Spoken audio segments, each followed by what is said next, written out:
Assalamualaikum warahmatullahi wabarakatuh. Perkenalkan, nama saya Suci Fitriani dengan NIM 010524001020 dari kelas PBA 4. Pada kesempatan ini kita akan membahas sebuah tema yang sangat mendasar namun sering luput dari perhatian dalam dunia pendidikan, yaitu prinsip keadilan dan maslahat dalam pendidikan yang akan kita tinjau dari perspektif etika dan profesi keguruan. Nah, mengapa tema ini penting? Karena pendidikan bukan sekedar proses transfer ilmu dari guru ke murid. Pendidikan adalah proses membentuk manusia, membentuk karakter, dan membentuk peradaban. Di dalam proses inilah keadilan dan maslahat menjadi fondasi yang tidak bisa ditawar. Tanpa keadilan, pendidikan akan melahirkan ketimpangan. Tanpa maslahat, pendidikan akan kehilangan arah dan tujuannya yang hakiki. Pada video ini kita akan membahas 4 hal utama. Pertama, tentang memahami konsep keadilan dalam pendidikan. Kedua, memahami konsep maslahat dan relevansinya dengan dunia pendidikan. Ketiga, melihat keterkaitan antara keduanya dalam bingkai etika profesi keguruan. Dan keempat, membahas tantangan serta implementasinya dalam praktik nyata di kelas. Keadilan atau dalam bahasa Arab disebut dengan al-adl secara sederhana dapat dimaknai sebagai menempatkan sesuatu pada tempatnya, memberikan hak kepada yang berhak, dan memperlakukan setiap individu secara proporsional sesuai dengan kebutuhan dan kondisinya. Nah, penting bagi kita pahami sejak awal bahwa keadilan dalam pendidikan tidak selalu berarti kesamaan atau perlakuan yang identik bagi semua peserta didik. Ini adalah kesalahpahaman yang sering terjadi. Keadilan bukan berarti menyamaratakan, melainkan memberikan sesuai porsi dan kebutuhan masing-masing. Sebagai ilustrasinya, bayangkan saja jika seorang guru yang mengajar di kelas dengan 30 siswa, di antara mereka ada yang memiliki kemampuan belajar cepat, ada juga yang membutuhkan waktu yang lebih lama untuk memahami materi, dan ada juga yang memiliki keterbatasan tertentu, misalnya kesulitan membaca atau berkonsentrasi. Nah, jika guru memperlakukan seluruh siswa dengan cara yang persis sama tanpa mempertimbangkan perbedaan tersebut, maka yang terjadi bukanlah keadilan, melainkan justru ketidakadilan yang terselubung. Keadilan yang sesungguhnya menuntut guru untuk memahami kebutuhan setiap siswa dan memberikan perlakuan, perhatian, serta pendekatan yang sesuai dengan kondisi mereka masing-masing. Dalam konteks profesi keguruan, prinsip keadilan ini setidaknya mencakup beberapa dimensi. Pertama, keadilan dalam penilaian atau evaluasi. Seorang guru dituntut untuk menilai siswa berdasarkan usaha, capaian, dan kompetensi yang sesungguhnya, bukan berdasarkan kedekatan personal, latar belakang keluarga, status sosial ekonomi, atau preferensi pribadi guru terhadap siswa tertentu. Nah, yang kedua adalah keadilan dalam pemberian kesempatan. Setiap siswa berhak mendapatkan kesempatan yang sama untuk bertanya, berpendapat, tampil di depan kelas, dan mengembangkan potensinya tanpa dibedakan berdasarkan kemampuan akademik, kondisi fisik, atau latar belakang mereka. Yang ketiga, keadilan dalam perlakuan dan komunikasi. Guru yang adil akan menjaga nada bicara, sikap, dan cara mendisiplinkan siswa secara konsisten, tidak pilih kasih, dan tidak menggunakan kekuasaannya sebagai pendidik atau merugikan siswa tertentu. Dari sisi etika profesi, keadilan ini sesungguhnya merupakan cerminan dari tanggung jawab moral seorang pendidik. Guru memegang posisi yang penuh dengan relasi kuasa terhadap siswanya. Ia memiliki wewenang untuk menilai, menentukan kelulusan, memberi label baik atau buruk kepada seorang anak. Nah, kekuasaan sebesar ini menuntut tanggung jawab etis yang besar pula agar tidak disalahgunakan dan senantiasa berpijak pada prinsip keadilan. Selanjutnya, mari kita bahas konsep kedua, yaitu maslahat. Maslahat secara bahasa berarti kebaikan, manfaat, atau kemaslahatan. Dalam kajian usul fikih, maslahat dipahami sebagai segala sesuatu yang mendatangkan manfaat dan menolak kemadaratan atau kerusakan. baik bagi individu maupun masyarakat secara luas. Konsep ini menjadi salah satu prinsip penting dalam menetapkan suatu kebijakan atau tindakan, termasuk dalam bidang pendidikan. Ulama usul fikih biasanya membagi maslahat berdasarkan tingkat kepentingannya menjadi tiga tingkatan. Yang pertama, maslahat daruriyah, yaitu kebutuhan primer atau mendasar yang jika tidak berkeberlangsungan hidup.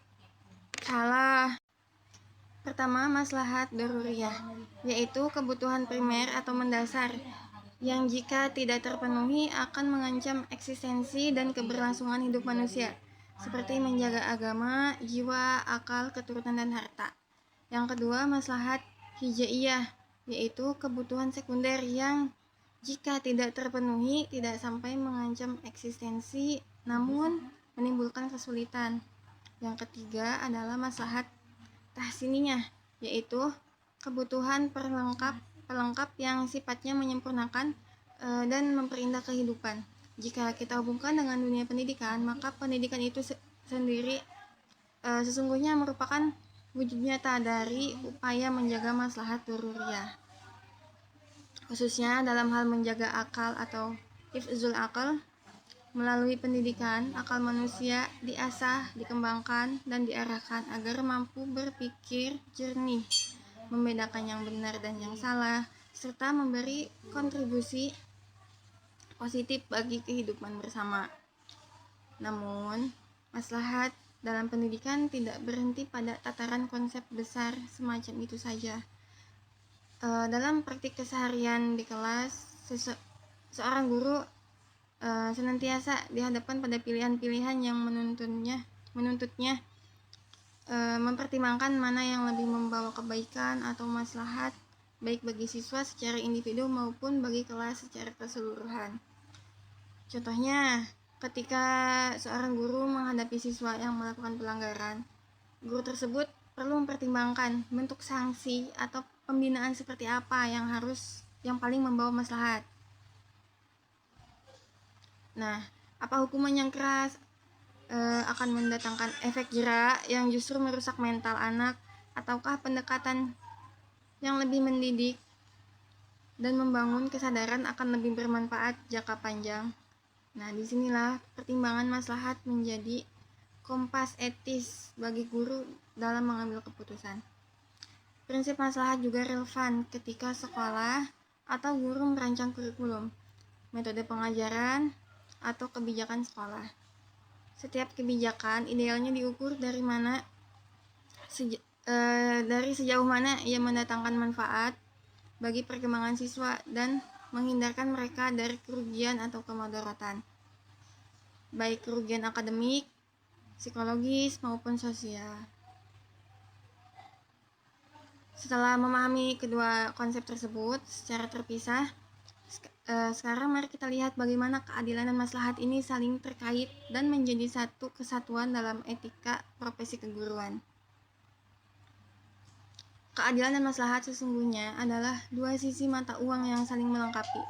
Keadilan memastikan bahwa proses pendidikan berjalan secara adil dan proporsional bagi setiap individu. Sementara maslahat memastikan bahwa keputusan dan tindakan yang diambil benar-benar membawa manfaat dan kebaikan, bukan hanya secara formal terlihat adil, tetapi juga secara substansi mendatangkan hasil yang baik. Kode etik profesi guru dimanapun itu dirumuskan, pada dasarnya selalu memuat kedua prinsip ini secara implisit.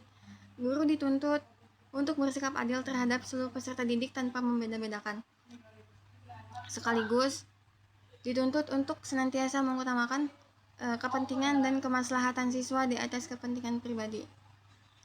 Ada 4 area penting di mana keterkaitan keadilan dan maslahat ini benar-benar teruji dalam praktik keguruan.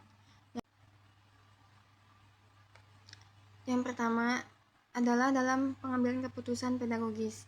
Misalnya, ketika seorang guru harus memutuskan metode pengajaran yang digunakan. Metode yang adil adalah metode yang dapat menjangkau seluruh gaya belajar siswa. Sementara metode yang maslahat adalah metode yang benar-benar efektif membawa pemahaman dan pertumbuhan bagi siswa, bukan sekadar praktis bagi guru. Yang kedua adalah dalam relasi guru dan siswa. Etika profesi menuntut guru membangun relasi yang berbasis kepercayaan, penghargaan terhadap martabat siswa sebagai manusia, serta perlakuan yang adil dan penuh kasih sayang. Sebagaimana semangat yang selalu diajarkan dalam tradisi pendidikan. Yang ketiga adalah dalam pengelolaan kelas dan penegakan disiplin. Guru yang beretika akan menegakkan aturan secara konsisten dan adil bagi semua siswa. Namun, penerapannya tetap mempertimbangkan maslahat, yaitu tujuan akhir dari disiplin itu sendiri adalah membentuk karakter yang baik, bukan sekedar menghukum. Dan yang keempat adalah dalam tanggung jawab sosial guru terhadap masyarakat luas. Seorang guru bukan hanya bertanggung jawab kepada siswa di dalam kelas, tetapi juga kepada keluarga, sekolah, dan masyarakat. Keputusan-keputusan yang diambil guru, sekecil apapun, pada akhirnya akan berdampak pada maslahat generasi yang lebih luas. Nah, dari sini kita dapat menyimpulkan bahwasanya seorang guru yang profesional dan beretika adalah guru yang mampu menyeimbangkan antara ketegasan dalam menegakkan keadilan dengan kebijaksanaan dalam mempertimbangkan maslahat. Keduanya tidak boleh bertentangan, melainkan harus berjalan beriringan. Tentu, menerapkan prinsip keadilan dan maslahat dalam pendidikan bukanlah perkara yang mudah. Ada beberapa tantangan nyata yang sering dihadapi para pendidik di lapangan. Tantangan pertama adalah keterbatasan sumber daya.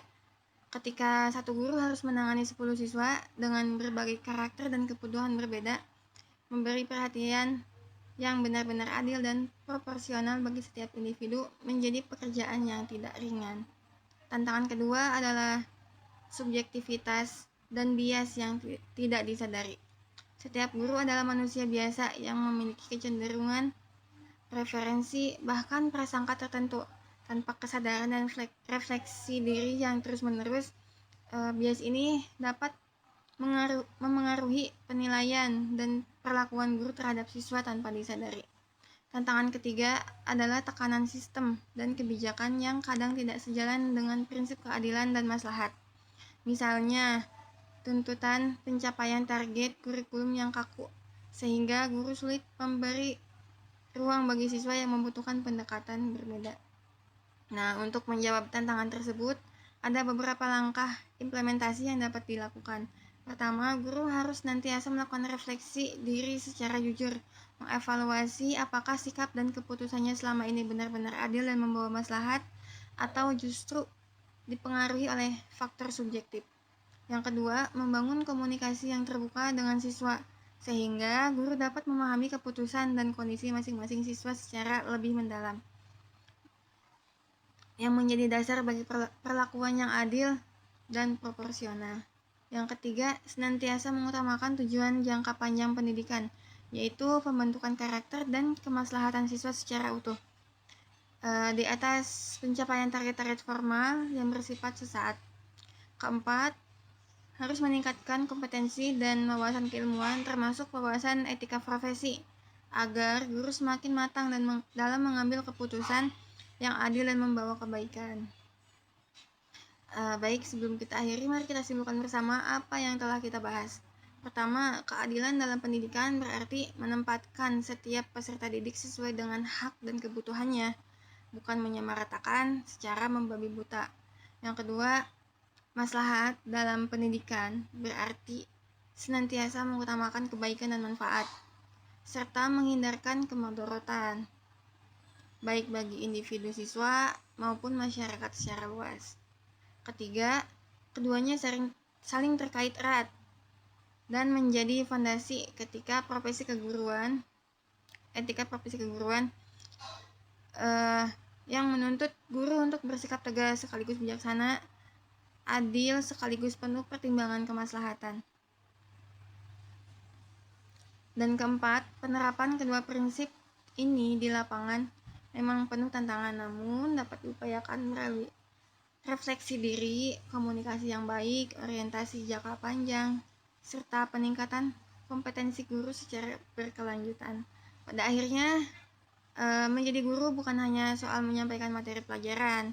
Menjadi guru adalah pengembangan amanah moral yang besar, di mana setiap keputusan kecil di dalam kelas dapat membentuk masa depan seorang anak manusia.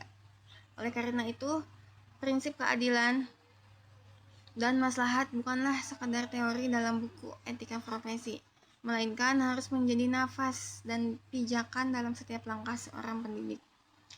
Demikian pembahasan kali ini mengenai prinsip keadilan dan maslahat dalam pendidikan dari perspektif etika dan profesi keguruan. Semoga bermanfaat dan dapat menjadi bahan renungan bagi kita semua. Terima kasih atas perhatiannya. Wassalamualaikum warahmatullahi wabarakatuh.